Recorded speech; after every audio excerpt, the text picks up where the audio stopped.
Stop sudden volume change while watching or listening on Samsung Galaxy S26 Ultra. Let's start the video. First of all, go to App Library. Here click on Settings app. Now in Settings, scroll down.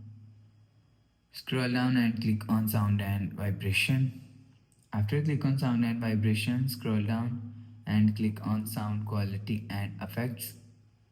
After click on Sound Quality and Effects, you will see loudness and normalization is here. If you want to fix this problem, and turn on this button. After turn on this button, you will see loudness normalization is turned on. If you want to turn off loudness normalization, turn off this button. After turn off this button, you will see loudness normalization is turned off. You will turn on loudness normalization and go back to home screen.